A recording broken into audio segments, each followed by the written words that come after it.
Once and for all, tinatawag namin kayo para explain sa inyo ang lahat ng nangyari. Unang-una, tama ang nalaman nyo. Ako nga si Hilda. At siya naman si Daisy. Hindi rin namin alam yung nangyari sa amin, ha? Mga ilang linggo na rin namin hinahanapan doon ng solusyon. True. Kaya sa ngayon na habang wala pa kami naisip na solusyon,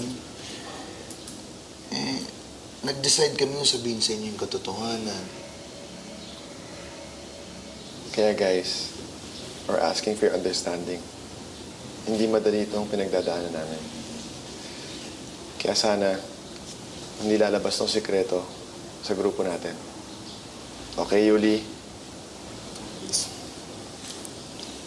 Kung hindi pa pala sinabi sa akin ni Yuli, wala kang balak sabihin. Sorry, Rachel. Ayoko kasi madamay ka pa sa problema. Tutulong ako sa paghahanap ng solusyon. Tutulong din ako. Ay, tutulong din ako, ma'am. Tutulong po. Huwag na, Auntie Mimi. Baka magkasakit ka pa. Bumalik ka na lang muna sa Laguna. I-update ka na lang namin, okay?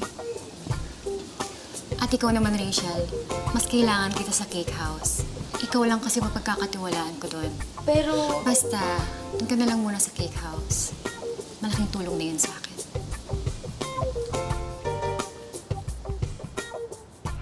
Huwag ka na magtampo, Rachel. Please. paano hindi ako magtatampo? Halos wala na akong alam tungkol sa buhay mo. Ayoko lang kasi madami ka pa sa problema ko. Naku, hindi ko nga alam na may kabit pala yung asawa mo. Sinabi mo lang talaga sa akin. Naku, sinamahan kita eh. Sinugod natin yan nun eh. Alam ko naman gagawin mo yung para sa akin eh. Buti pa yung Fifi na yun. Parang mas BFF mo na siya kaysa sa akin. Napakasilosa naman ng best friend ko. Ano ka ba? Kahit anong mangyari, ikaw pa rin siyempre yung best friend ko. Okay. Ikaw naman may patampo-tampo ka pa nalalaman. Ikaw nga to may nililihim sa akin. Anong meron sa inyo ni Yuli? Sa Yuli? Wala. Anong wala? Ano lang, ano? Ano? Lumalabas-labas kami. Ganon. Ikaw lumalove life ka na ha. Kapag ikaw sinaktan ka ni Yuli, gugulpihin ko talaga yon. Gulpin mo. Taba mo eh. Talaga. Kaya huwag ka na magtampo ha. Sige, hindi na. Tulog na silang lahat ha. Ba't di ka pa magpahinga? Hindi pa kasi ako inaantok eh. Iniisip ko sa Auntie Mimi. Nag-iisa lang siya tapos namumroblema pa. Baka kung anong mangyari sa kanya. She'll be okay, love. Auntie Mimi's a strong woman. Sa kanya ka nga nagmana eh. At ikaw naman, bakit sinabi mo pa talaga kay Yuli? Wala, sorry. Siguro naghanap lang ako ng outlet. Nalaman tuloy ni Rachel.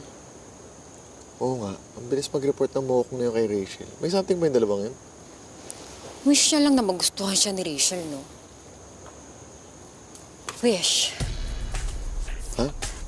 Wish!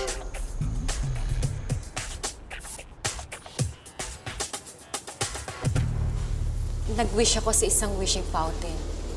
Noong mga panahong miserable ako dahil nalaman kong may kabit si Benedict.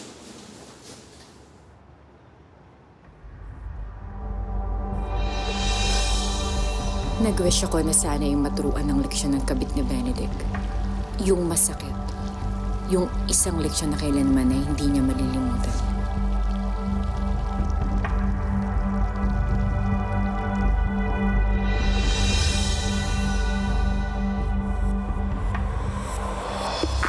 Oh my gosh!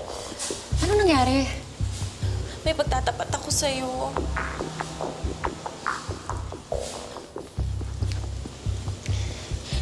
Nag-wish ako.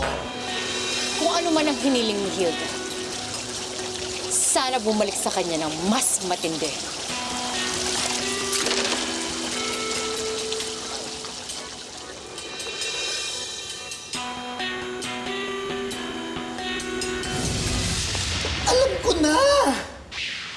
Teka, nag-wish ka rin? Hindi. Alam ko na yung solusyon sa problema natin. Ano?